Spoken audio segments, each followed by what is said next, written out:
Welcome to my series on terrifying creatures of the Ghostbusters universe. This universe. Not this one. Today, I want to talk about Dr. Ivo Shandor. The architect's name was Ivo Shandor. I found it in Tobin's Spirit Guide. A guy that really wanted the world to perish. Ivo was born in Romania around 1855, and one day would become a really enthusiastic servant of Gozer. He was interested in the arts, science, and mythology, and considered a very skilled man with many interests and talents. He also was kind of a crazy asshole. He used his talents and intelligence to become a surgeon. Yeah, you know where this is going. And he'd perform lots of unnecessary surgeries on his patients. And even though he was questioned repeatedly about these unnecessary operations, they never had enough proof to actually convict him of anything. So he just went about his business doing horrific shit to people, and the rumors just kept pouring in, but they couldn't do anything about it. And let's talk about one or two of those horrific operations, shall we? In one account, we learn that Ivo may have put a second heart in a man to see if it would make his body more efficient. Did the man approve this surgery and live through it? In another account, it states that the surgeon was intent on creating a living centaur. As the good doctor was a huge fan of mythology, I don't doubt this one bit. This also went as well as you'd think it would.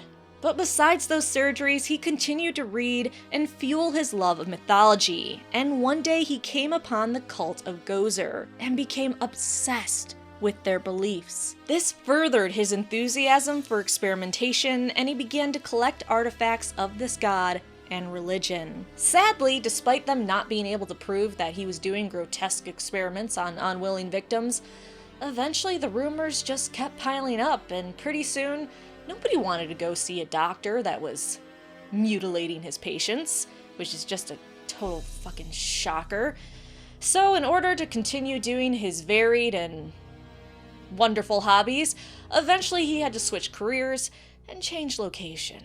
This led him to moving to New York in 1898, where he pursued another love of his: architecture. He really had a range of hobbies. His architecture firm renovated existing buildings and constructed new structures, which got him a bit of flack, but that isn't important until later. Around this time, he resurrected the Dark Church of Gozer. So in love with Gozer, he even tried to update the ancient droning rituals to have more modern-day worship songs to increase the appeal to, I don't know, hip people. But sadly, singing was soon abandoned. Apparently thinking he was a good judge of morality, after he watched the First World War unwind, he decided humans were just too messed up and sick to live.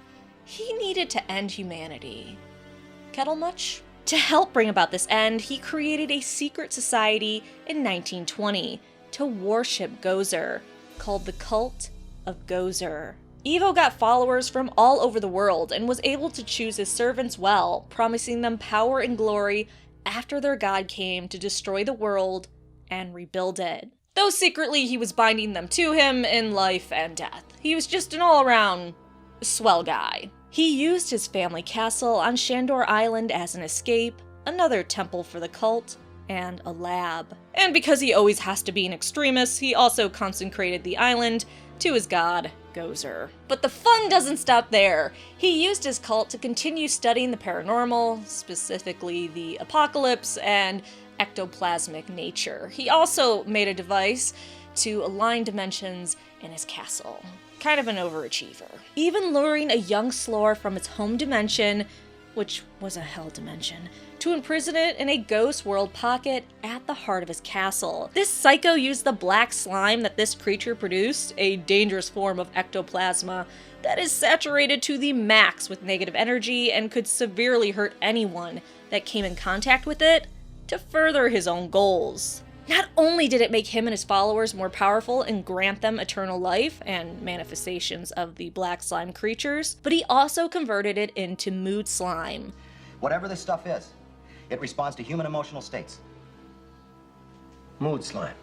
Which responded to people's moods and could open portals for ghosts to enter our world and animate objects. He then pumped the slime into New York sewers and tunnels, probably hoping it would help Gozer come into this world. While this was going on, he still ran his firm. Though he designed many buildings, he personally only built one. At 55 Central Park West, he constructed an apartment tower with materials that would cause spiritual turbulence. He would later put an antenna on top. Most importantly, he put a temple to Gozer on the top of this building so that him and his groupies, now almost 1,000 followers, could do really messed up rituals that included his deranged surgeries and try to bring about the end of the world.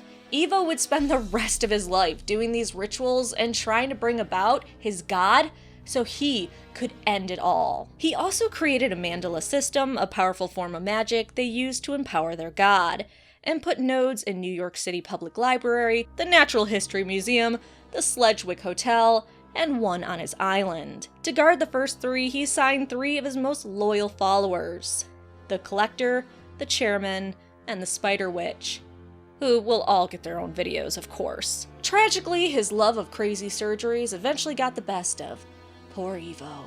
Ivo died in 1934 from complications of an experimental surgery he, of course, performed on himself, where he was trying to complete the first ever interspecies leg transplant. Upon his death, his followers did hours and hours of rituals, and his body was placed in a pretty sweet-looking mausoleum. And apparently he got some major ins in his life, because when he died, he became a major power of Gozer, and he could now travel between dimensions. But eventually he just stuck to waiting in Central Park for his god to appear and bring about the end of the world. And that's when the 1984 Ghostbusters movie begins.